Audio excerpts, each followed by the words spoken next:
دفنانے کے بعد واعظ و نصیحت ہوتی ہے، خطبہ ہوتا ہے، جو وہاں عالم ہوگا جو بھی ہوگا وہ اٹھے گا اور خطبہ دے گا۔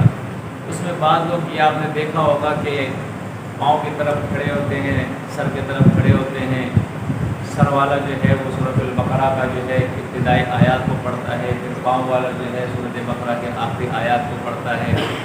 تو یہ روایت جو ہے یہ تو ہے، لیکن یہ موضوعی روایت ہے، غلط روایت ہے، اس کے راوی صحیح نہیں ہے، اور نہ نبی کریم صلی اللہ علیہ وسلم اور صحابہ سے اس کے عمل ثابت ہے۔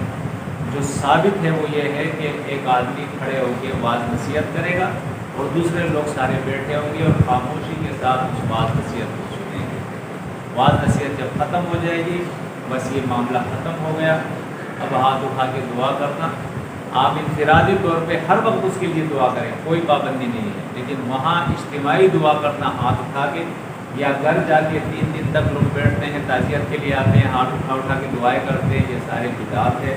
یا میت کے بعد جو ہے تیجا کرنا، 40واں کرنا، جمعے کرنا اور اسی طرح برسیاں کرنا، یہ ساری چیزیں جو ہے یہ سنت سے ثابت نہیں۔ قرآن خوانیاں کرنا میت کے لیے، خیرات کرنا میت کے لیے، اس کے لیے نمازیں پڑھنا، اس کے لیے حج ادا کرنا، یہ ساری چیزیں ثابت نہیں ہیں۔ یہ لوگوں کے اپنے اعمال ہے۔ اذا مات الانسان انقطع عملہ، انسان جب مر جاتا ہے اس کا رجسٹر بند ہو جاتا ہے۔ اس کے لیے صرف آپ دعا کر سکتے ہیں، دعا کے علاوہ کوئی عمل اس کے لیے آپ نہیں کر سکتے ہیں۔ آپ جانے کے بعد صرف یہ کام کریں گے کہ جو گھر والے ہیں میت کے، ان کے کھانے کا آپ پوچھیں کہ کھانا کھایا یا نہیں، پانی پیا یا نہیں، تو وہ انتظام آپ کو کرنا ہے۔ جو قریبی رشتہ دار ہے، جو وہاں پڑوس کے لوگ ہیں، ایک دن ہو جائے تو کافی ہے۔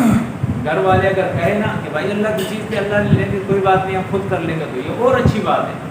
یہ ضروری نہیں ہے کہ لوگ کھانا ان کے لیے کریں، وہ خود کریں۔ نہیں بھائی، جیسے ہمارے یہاں یہ مشہور ہے کہ جس گھر میں میت ہو جائے تو وہاں ہنڈی پکانا، اس کو آگ وہاں جلانا، یہ حرام ہے، یہ بالکل فضول بات ہے۔ یہ کس نے کہا ہے آپ کو؟ یہ تو سنت طریقہ ہے کہ انا للہ و انا الیہ راجعون، ہم اللہ کی طرف لوٹ رہے ہیں، اللہ کی چیز اللہ کی طرف جا رہے ہیں۔ اگر کوئی ہمت کرے تو اچھی بات ہے، لیکن اگر وہ انسان ہے، دل خفا ہوتا ہے، غمگین ہوتا ہے، تو اس صورت کے اندر جو ہے پھر رشتہ دار پڑوسی ان کو چاہیے کہ صرف اس گھر والے کے لیے کھانے کا اہتمام کرے، یا جو دور سے مہمان آئے ہیں جا نہیں سکتے ان کے لیے کھانے کا اہتمام کرے۔ لیکن اس کے علاوہ دیگ آ رہے ہیں اور وہاں قریبی لوگ اور سارے جمع ہو کے وہ کھا رہے ہیں، ایک خیرات والی صورت بن جاتی ہے، یہ بالکل بدعت ہے، یہ سنت کے خلاف ہے۔ ان چیزوں سے اجتناب کریں۔